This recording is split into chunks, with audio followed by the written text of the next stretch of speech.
资本主义的接班人肯尼迪大少爷。出场就自带波士顿老钱家族的雄厚金库，还长着一张能直接去好莱坞拍海报的脸。别人上大学熬夜查资料，他在哈佛顺手敲出的毕业论文被亲爹用超能力一推，直接印成了全美畅销书。别人去二战前线九死一生，他开着鱼雷快艇去太平洋转了一圈，回了胸前就挂上了闪闪发光的英雄勋章。接下来我们一同了解这个天选之子财阀家的二少爷。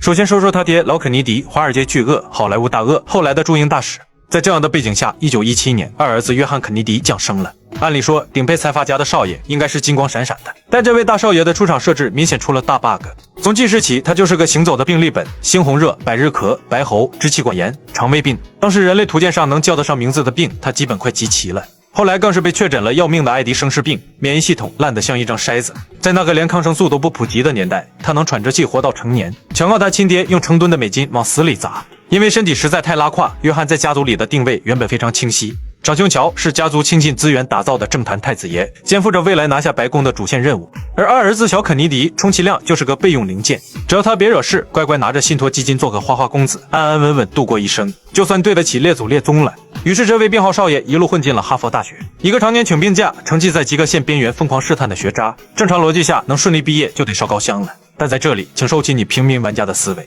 这是妥妥的氪金玩家。大四那年，约翰写了一篇关于英国二战前绥靖政策的毕业论文。老爹一看，敏锐的商业嗅觉立刻启动，这不仅是论文，这是用来装点门面的顶级道具啊！他大手一挥，直接花重金请来全美最顶级的专栏作家和智囊团，对着这篇平平无奇的小学生作文进行了一场史诗级的整容手术。润色、修改、重新排版，加上老爹在出版界呼风唤雨的人脉，几个月后，一本名为《英国为什么沉睡》的著作横空出世，并且被硬生生买成了全美畅销书。23岁，哈佛优等生，全美青年畅销书作家。财阀家的少爷，起步就是别人的终点。如果未来出一门课叫如何投胎，也许十分火爆。时间来到1941年，二战打得热火朝天，为了给未来的履历镀金，财阀少爷们都得去军队里走个过场。约翰本来也想去陆军混个文职，结果体检医生拿着他的 X 光片直摇头，这脊柱烂成这样，去新兵营跑2圈估计就得散架拒收。老爹一个电话打到海军高层，走后门硬是把这个重度病号塞进了美国海军，还给他弄了个鱼雷快艇中尉艇长的头衔。1943年8月的那个黑夜，美军截获情报，日本海军著名的驱逐舰编队又要出动，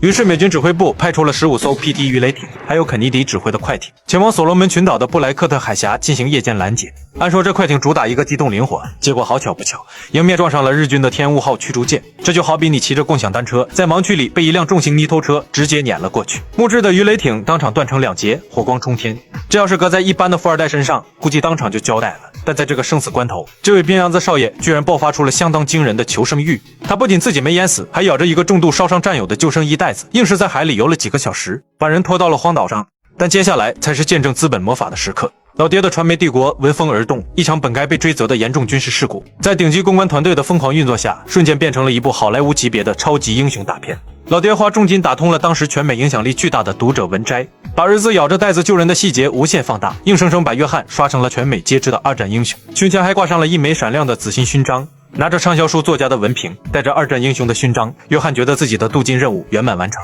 马上就能回到波士顿继续当他的风流阔少。虽然他爹给他各种造势，不过约翰只是走走支线任务，主要是衬托一下他大哥的优秀。然而命运在这时候给他开了一个大得出奇的地狱玩笑。1944年，那个被老爹倾注了所有心血，承载着家族问鼎白宫全部希望的大儿子乔肯尼迪，在欧洲执行一次危险的飞行任务时，飞机在半空中轰然爆炸，尸骨无子。家族的 A 计划连同那个完美的继承人瞬间化为灰烬。得知噩耗的老爹把自己关在房间里，当他再走出来时，脸上的悲伤已经被冷酷的算计所取代。老爹冰冷的目光越过波士顿的迷雾，死死盯住了病榻上那个还在靠止痛药续命的二儿子。退伍回家的约翰本来还揣着一点文艺青年的梦想，他跑去当了几天记者，去了趟欧洲，甚至还幻想过以后就这么写写专栏度过余生。老肯尼迪直接把通往国会山的入场券拍在了他脸上，醒醒吧少爷，你哥不在了，从今天起你就是肯尼迪家族的希望，白宫那个位置你爬也得给我爬上去。1946年，一场堪称降维打击的选战在波士顿打响，目标美国联邦众议员，但是全美国总共435个众议员坑位，按各州人口比例切蛋糕，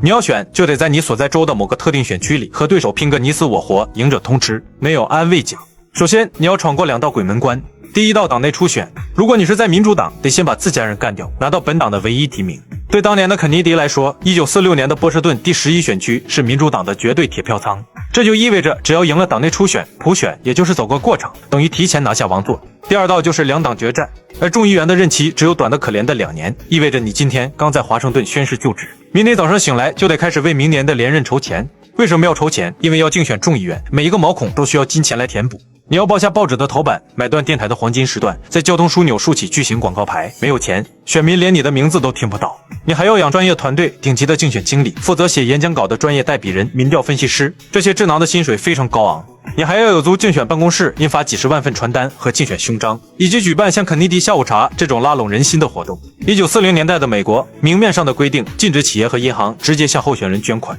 个人对单个候选人或政治委员会的年度捐款上限是5000美元。因此，普通政客面对5000美元的上限，只能干瞪眼，只能居求几千个普通人每人捐个10块8块。但老肯尼迪作为一个企业家，卡 bug 方面是非常高明的。法律规定，给单个委员会最多捐5000美元。老肯尼迪就让律师去注册一堆马甲组织，比如退伍老兵支持肯尼迪委员会，波士顿妇女支持肯尼迪协会，商界支持肯尼迪联盟，注册几十个甚至上百个外围组织，每个账户都用家族成员的名义顶格塞满5000美元，资金上限瞬间被合法瓦解。老肯尼迪直接包下波士顿的公共汽车广告、报纸版面和电台时段进行全天候狂轰滥炸。他发明了闻名政坛的肯尼迪下午茶，老爹让家里的女眷包下高级酒店的宴会厅，把选区的普通女性选民请过来。大妈们哪见过这种贵族阵仗，一边用着银餐具喝红茶吃点心，一边看着眼前这位温文尔雅、挂着2战勋章的财阀小鲜肉发表演讲，手里的选票简直是闭着眼睛往他箱子里塞。所以在美国，虽然你光有钱，你也未必能稳拿全场 MVP， 但没钱你连牌桌都上不去。到了1952年，小肯尼迪还拿下了含金量更高的参议员席位。老肯尼迪深知，要想问鼎那座白色的权力巅峰，儿子这件商品还缺一层顶级的精美包装纸，一段无懈可击的婚姻。1953年，顶配名媛杰奎琳·布维尔正式入局。这场婚礼男才女貌，门当户对，在闪光灯的疯狂扫射下，全美国的老百姓都以为自己见证了王子与公主的现实童话。但如果你有幸推开他们新婚卧室的门，童话滤镜会瞬间碎落一地。时间到了1954年，约翰那条饱受摧残的脊椎终于彻底罢工了，他疼得甚至连站起来跟人握手都做不到，只能被迫接受2次风险超乎想象的脊柱融合手术。手术中，他一度感染昏迷，家族连牧师都请来给他做临终祈祷了。在正常的职场逻辑里，一个刚当上参议员就长期请病假，甚至差点挂在手术台上的政客，基本等于前途报废。但这里是肯尼迪家族的秀场，老爹的公关机器不仅没停，反而踩下了一脚油门。既然身体动不了，那就拿脑子做文章。漫长的恢复期里，约翰每天只能平躺在病床上，靠大量的止痛针续命。就在这种连翻身都费劲的情况下，一本名为《Professing Courage》的传记文学横空出世，署名正是约翰肯尼迪。中文书名被翻译成《当仁不让》，书里声情并茂地描写了历史上8位不畏强权、坚守底线的美国参议员。这书写的那叫一个荡气回肠，出版后直接霸榜，甚至在1957年拿下了新闻界和文学界的天花板荣誉普利策奖。全美国的知识分子和选民都沸腾了。咱们的肯尼迪参议员不仅是个挂着勋章的2战硬汉，居然还是个学富五车、思想深邃的大文豪。然而真相往往透着一股冷幽默。这本拿下普利策奖的旷世巨作，绝大部分内容是他的头号枪手兼演讲撰稿人特德·索伦森带着一个专业团队在幕后疯狂代笔拼凑出来的。所以出书这种东西水分太大，肯尼迪已经很离谱，但他起码是重金打造，有点质量。到后来是什么牛鬼蛇神，动不动就出书。老肯尼迪是个罕见的搞钱天才，在20世纪初，他靠着在华尔街做空股票，投资好莱坞电影，甚至在禁酒令时期涉足灰色地带的酒类贸易，攒下了富可敌国的家底。但他心里有一根拔不掉的刺，在当年由盎格鲁撒克逊白人新教徒绝对把控的波士顿上流社会，老肯尼迪就算再有钱，在那些传统老钱家族眼里，也只是个浑身铜臭味的爱尔兰乡巴佬。